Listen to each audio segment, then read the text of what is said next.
Selamat pagi Bisani, nama saya Clara Patricia, saya dari kelas D4 UPWB 2019.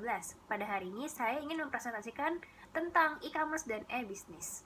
Apa sih e-commerce dan e-business itu? Menurut salah satu tokoh, yaitu Loudon pada tahun 1998, e-commerce adalah suatu proses yang dilakukan konsumen dalam membeli dan menjual berbagai produk secara elektronik dari perusahaan ke perusahaan lain dengan menggunakan komputer sebagai perantara transaksi bisnis yang dilakukan. Berbeda halnya dengan e-business. Menurut Stephen Alter pada tahun 2002, e-business adalah praktek pelaksanaan dan pengelolaan proses bisnis utama seperti perancangan produk, pengelolaan pasokan bahan baku, manufaktur, penjualan, pemenuhan pemesanan, dan penyediaan servis melalui penggunaan teknologi komunikasi, komputer, dan data yang telah terkomputerisasi. Ada beberapa tipe dari e-commerce. Yang pertama itu adalah B2B. Apa sih B2B? B2B itu adalah business to business. Adalah salah satu bisnis suatu perusahaan yang berfokus pada penjualan produk dan layanan untuk perusahaan lain, bukan untuk konsumen individual. Konsep mudahnya adalah dalam menjalankan usahanya, perusahaan B2B berorientasi untuk mendukung perusahaan lain melalui produk dan layanan yang dimilikinya. Di Indonesia banyak sekali B2B yang sudah beredar dan terkenal di kalangan. Salah satunya adalah ralali.com. Ralali merupakan marketplace B2B yang bisa menghubungkan pemasok produk dan pelaku bisnis melalui situs online maupun aplikasi mobile. Berdiri sejak tahun 2013, Ralali juga memiliki fitur RFQ, Request for Quotation, yang bisa membantu para buyer dalam mencari produk-produk yang tidak tersedia di situs aplikasi produk yang ditawarkan. Di antaranya ada electronics, agriculture dan food, furniture decoration, health and medical, horeca, machinery, industrial parts, office, store supply service, dan lain-lain.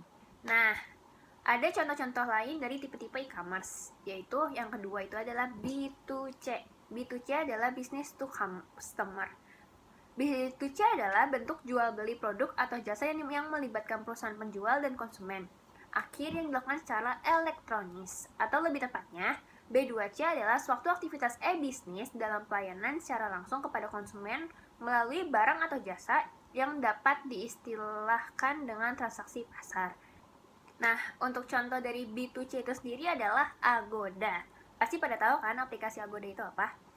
Aplikasi Agoda adalah agen perjalanan online dan mesin meta search untuk hotel, akomodasi liburan, penerbangan, dan transfer bandara. Nah, seiring berkembangnya zaman, Agoda memiliki beberapa fitur.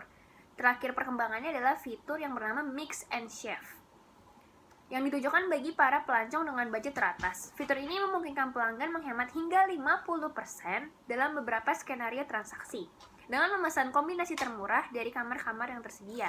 Pasti produk yang ditawarkan adalah tiket penerbangan, penjualan kamar, dan akomodasi lainnya yang dapat disesuaikan dengan range harga yang kita inginkan. Nah, selanjutnya ada tipe dari e-commerce lainnya, yaitu B2G.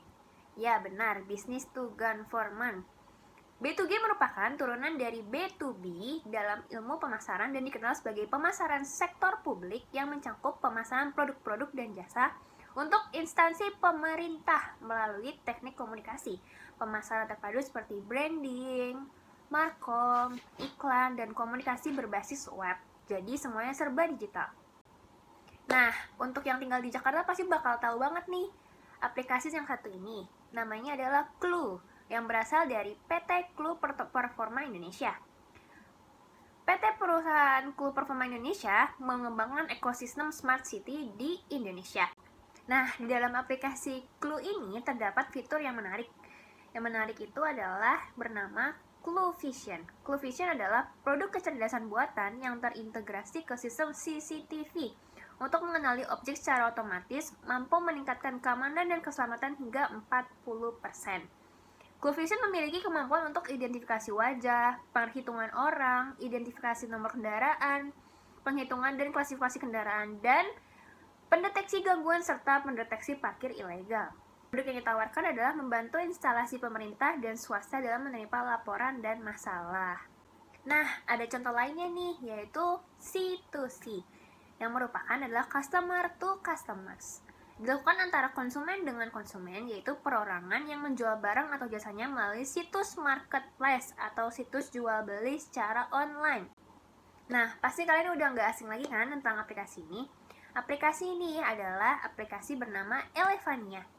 Adalah situs belanja online dengan konsep open marketplace di Indonesia yang memberikan kemudahan dan keamanan berbelanja online. Dalam 1 tahun, Elevania juga berhasil menggapai 1 juta pengguna dan mengirim lebih dari 400.000 produk. Ada 8 kategori di dalam produk ini.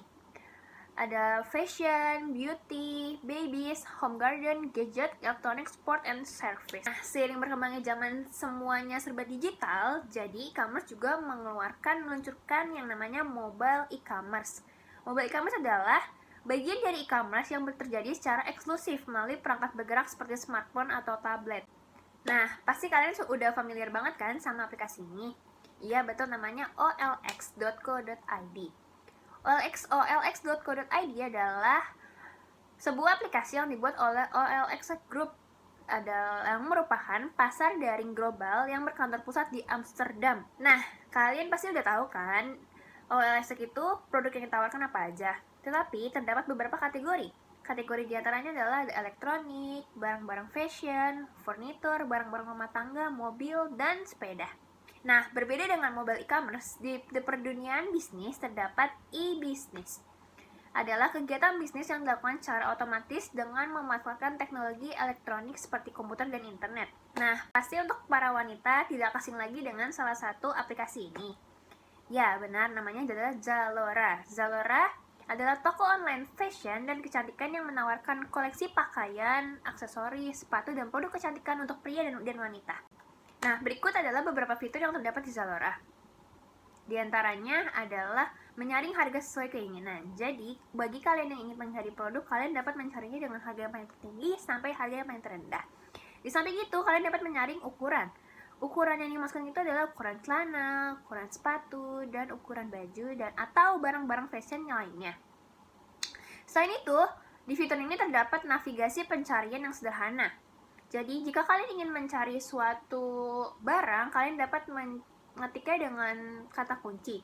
Dan semua barang yang berhubungan dengan kata kunci tersebut akan keluar dan kalian dapat mengaksesnya dan dapat memilih sesuai dengan kemampuan kalian masing-masing. Nah, ini yang paling menarik nih. Kalian mendapatkan gratis pengembalian 30 hari di seluruh Indonesia. Jika kalian memesan suatu produk dan produk tersebut tidak datang selama 30 hari setelah hari pemesanan, maka kalian dapat mendapatkan produk itu secara gratis.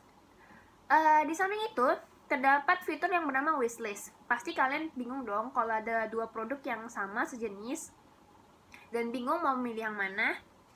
Kalian dapat memasukkan 2 produk tersebut di dalam fitur wishlist untuk menandai barang yang ingin kita beli. Produk yang ditawarkan berhubungan dengan fashion. Di antaranya adalah koleksi pakaian, aksesoris, sepatu, produk kecantikan, dan aplikasi ini juga menawarkan beberapa pilihan fashion terlengkap dari kasual, busana muslim, formal, batik, hijab, sport, dan sepatu. Ini presentasi saya mengenai e-commerce dan e-business. Terima kasih atas perhatiannya. Selamat siang, Wisani.